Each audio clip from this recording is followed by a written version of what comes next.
Hey guys, what's up? So today we're going to be taking a look at Gwendolyn. We are about a week out from her guaranteed summoning event. We're going to be going over a kit, where she'd be useful, and my opinion on whether or not you should be summoning for her or not. Um, start off, uh, this is her ultimate, so grants a shield to one ally in range, which can absorb damage equal to 60% of Gwendolyn's max HP. Each of the surrounded allies gain a shield with half the strength lasting for 10 seconds.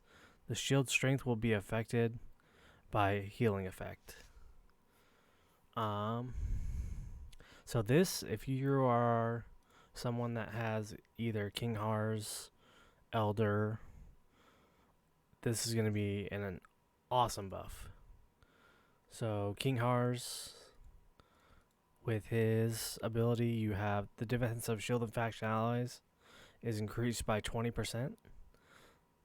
Um, Everyone's getting tankier on his.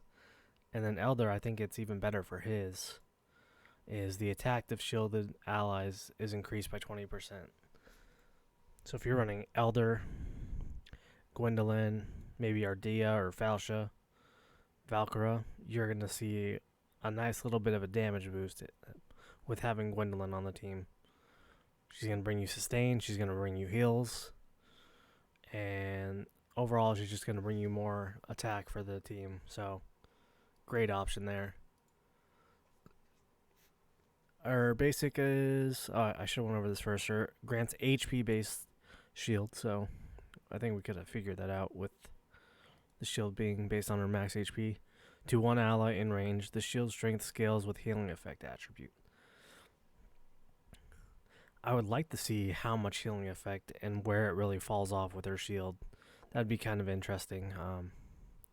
Unfortunately, I won't be able to test with her, but I think there could be a lot to be found out there with his generally healing effect. After over 100, it just like falls off a cliff. Um, Anything over 100, there's no point usually, but with her, there might be a point of stacking even more healing effect on her. Her passive, when the shields for allies are gone, the targets will restore 5% of their max HP. That's going to be nice. I'm assuming that's where the majority of her heals is going to end up be coming from.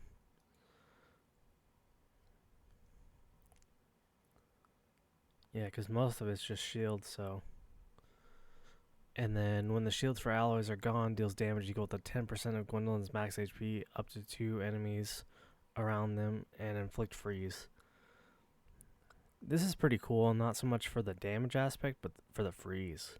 Especially if you have some fighters or if she just so happens to be around like maybe a nocturne or you have Maul somewhere and they're in proximity so they can catch even more freeze, even more AoE. Then her awakenings. When Frigid Flurry is triggered, deals damage to one or more targets. HP boost. Allies around the target of Icy Shell also gain a full shield. More HP. When the Icy Shell is triggered, permanently increase max HP by 8%. This one's pretty good, but Awaken 5 is just not realistic for most.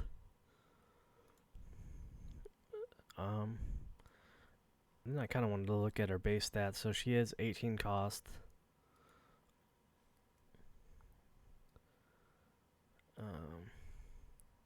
Max HP is about 12,000. I wanted to see where Vortex was.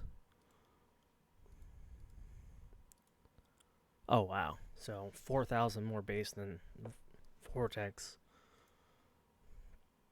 So her HP will definitely be up there, which is expected with her being a legendary, obviously. But I bet you can probably get that just in comparison. Go take like a Broke here or something.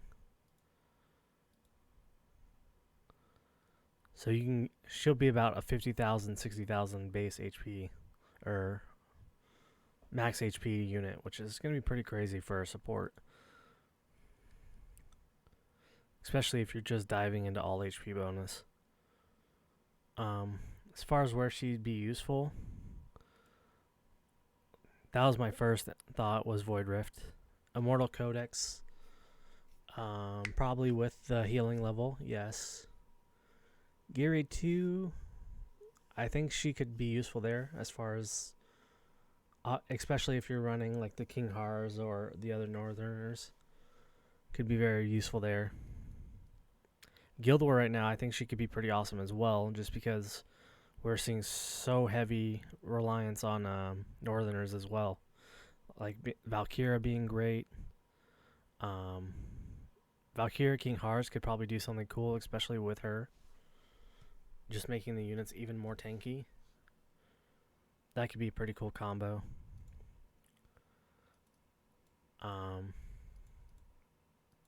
Yeah, but as far as if you should pull for her or not, I think the big caveat is, do you have Elder or do you have King Hars?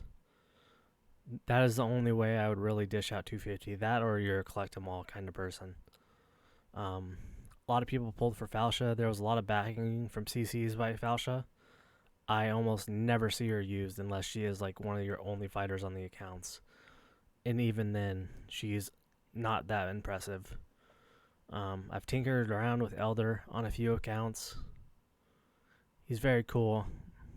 I think this combo could be awesome. But if you're just relying on her being a healer, I think you're just better off going with another support. If you have AI, you have Vortex, those are going to be great. They're going to be all you need, really. Elowen as well. As far as her, does she have...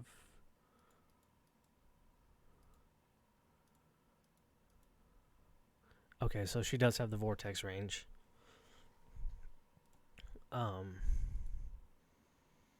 Yeah, other than if you have those two, or you're just a collect them all type of person, that is the only way I'd be pulling for her.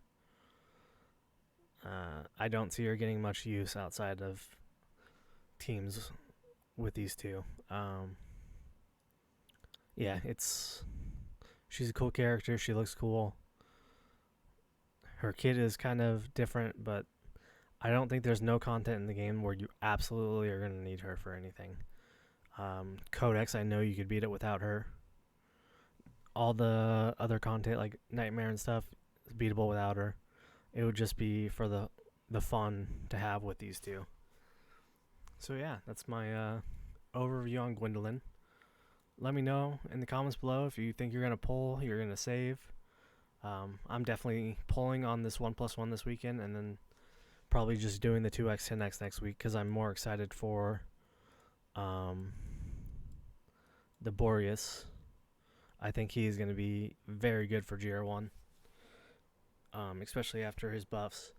So I'm a lot more excited for him rather than Gwendolyn. Yeah, so like, comment, subscribe.